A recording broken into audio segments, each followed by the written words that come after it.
Justice en question quoi? Justice aux morts, la nomination de Maître Bamba Cissé en question. Mais justice aux morts sénégalais yi yàgg nañu ko réclamer avant la nomination de Maître Bamba. déedéet Fallou bàyyi leen manipuler. bàyyi leen manipuler tuuti. li ma doon wax moo nekk ni sénégalais yi yàgg nañu réclamer justice aux morts. mais avant ñi tiit bien avant ñi tiit may ma rek. si convocation ñoom ngir yàlla maa ngi lay ñaan nga may ma rek. allez-y d'abord. alors justice pour les morts Fallou. sénégalais yàgg nañu ko réclamer bien avant la nomination de Maître Ahmadou Bamba Cissé. yàgg nañu ko réclamer du lu bees donc bu leen jël la nomination de Bamba Cissé ngeen def ko un scandale. C'est pas un scandale, c'est pas un scandale, c'est un homme de droit, c'est un homme de droit. Il connaît l'État, il connaît la mission régalienne de ce ministère-là, parce que en réalité Fallou le ministère de l'Intérieur moom moo yor suñu kaaraange. moom moo assuré suñu kaaraange suñu sécurité. gis nga bu ñu nomee nit da nga koy ñaanal yàlla loolu la bëgg. da nga koy ñaanal nit bu amee dara wërsëg yàlla la da nga koy ñaanal. mais au Sénégal on juge des gens qui n'ont même pas pris fonction, on les juge. C'est pas du tout sérieux. On doit être sérieux dans ce pays. Comment on peut juger des gens qui n'ont pas encore pris fonction? On les juge. Vous croyez que c'est sérieux ça? Alors. Et on va nommer maintenant qui qu'on ne doit pas juger. Alors, on va nommer maintenant qui? Nous sommes Maître Bamba Cissé en question. Parce que ben nommé qui n'a pas comme dit Général Tine, la question est brûlée à fond concret. Non, si. Fallou, il y a des questions. Il y a affaire ñoo donné. 2 poids 2 mesures là parce que Maître Général Tine bi ngeen nommé. mais loolu la ñu wax mais amoon na bruit yow fii la fekk. Fallou képp ku ñuy nommé Sénégal day am coow. donc chaque nomination day am coow. xamal léegi ñiy nommé xamal lan la ñuy def. bu ñu déglu kenn bu ñu faale kenn nañu nommé seen nommé jeex na képp ku ñu nommé nga jàpp ni que aussi dañu laa sas mission la. da nga war a matal mission boobu. Un ministre c'est un missionnaire, un député c'est un missionnaire, un directeur c'est un missionnaire, même ba ci enseignant bi parce que ils ont une mission. Les enseignants ils ont une mission noble de transférer un savoir. Alors dans une tête boo xamante ne amul savoir. C'est une mission. mais enfin sinon aussi ñi si tudd convocation ñoom Antoine Félix Diome imminente et éventuelle et probable concrètement enfin entre autres de la yoo xam ne itam dafay daal di ñëw si ñi fi nekkoon si jamono Macky Sall ban jàpp ñu ne Maître Bamba Cissé sa nomination en question exemple. naka la ko daal di jàngatee loolu itam c'est-à-dire c'est ñi def météo politique parce que aussi il y a beaucoup de météo, il y a beaucoup de gens qui font exactement de météo déjà avant la prise de fonction. Quand tu me poses des questions sur une quelconque convocation de Antoine Diome, tu connais ma position. Non, tu connais ma position. Ok. Tu connais ma position. Man bala ñooñu di réclamer une quelconque convocation de Antoine Diome. Man je l'ai toujours dit. Xanaa mu doon répétition rek. Boo bëggee mën naa andi répétition bi. Mais sénégalais yi may seetaan ñi may yàgg suivre ñoom xam nañu ma position. J'ai toujours été neutre depuis quand Macky Sall était là. J'ai dit Antoine Diome mérite d'être convoqué.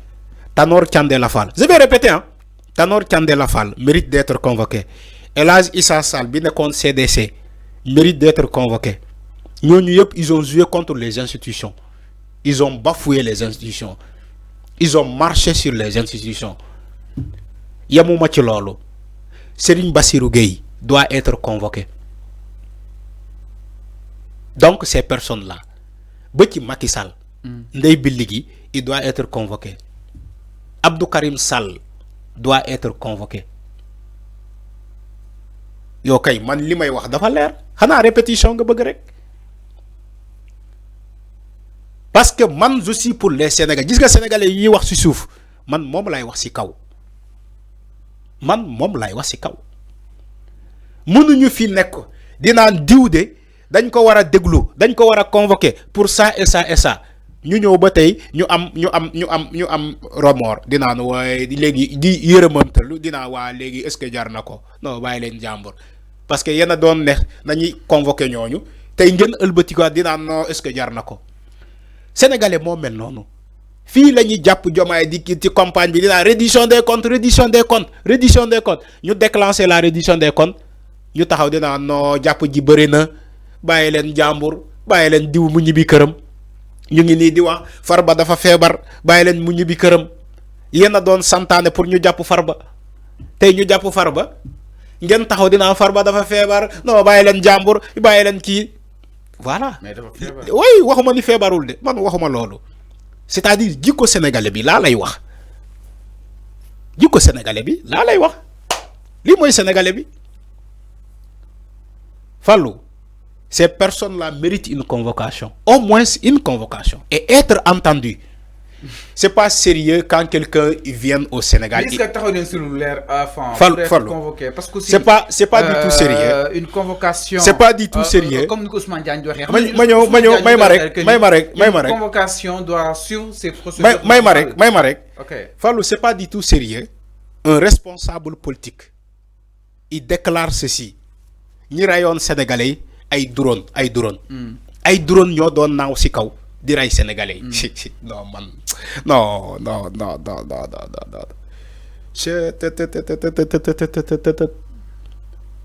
c'est pas sérieux. Un responsable politique di naan ay drone ñoo doon naaw ci kaw di ray sénégalais ci manifestation ay drone non man bima ko déggee dama tiit dama ne ces personnes là ils viennent d'où? Est-ce que réellement ay sénégalais lañu fan lañu jógee ces personnes là ay drone ah nee na ay drone ñoo doon naaw ci kaw di dóor xale yi ay bal xale yi di dee quelqu'un peut dire ça ñu bàyyi ko en liberté vous croyez que c'est sérieux ñu nar a defar Sénégal ñu nar a defal justice quelqu'un il déclare ces mots là ay drone ñoo doon naaw ci kaw di dóor xale yi ñuy faatu. Kenen ki Omar Youm dama koy cité néné mom il reconnaît que état moo dem ci maintien de l'ordre moo tax xale yi faatu il impute la responsabilité à l'état du Sénégal ni mom mo ray xale yi maître Omar Youm moo ko wax et il n'a pas été convoqué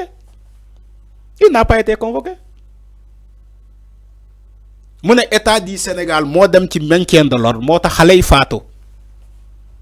Donc, il a trouvé le coupable. Il a déclaré le coupable. Il a dit que c'est l'État du Sénégal qui est coupable. Maître Omar Youm moko wax fi yagul. On lui a laissé sans convocation. Il est en liberté. Il dit ces choses-là qui émission. Voilà. C'est comme ça. Personne.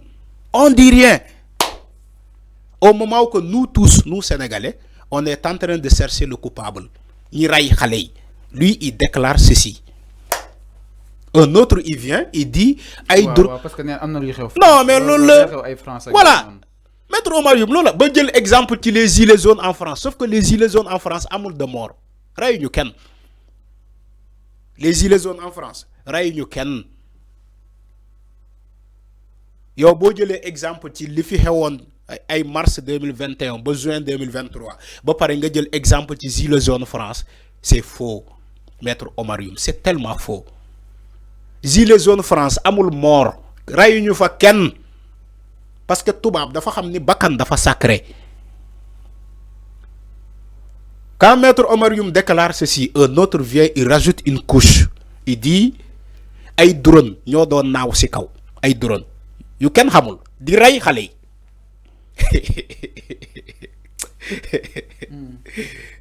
Billaay su ma jógee fii damay dem ambassade États-Unis ñaan visa. damay génn Sénégal entre temps tuuti rek Fallou dama sonn alors dama sonn ñu évoluer damay laal visa dem reposer wu un peu 1 an 2 ans wala 1 an et demi. alors mi non dama sonn leer na par rapport ak li nga xam ne que moo di wàll wi ñaari évoluer li nga xam ne que moo di waxtaan wi je rappelle yéen seen émission exactement le truc de matinal sur les antennes de Sénégal 5 alors Alpha ñëw si benn ponk sans plus tarder.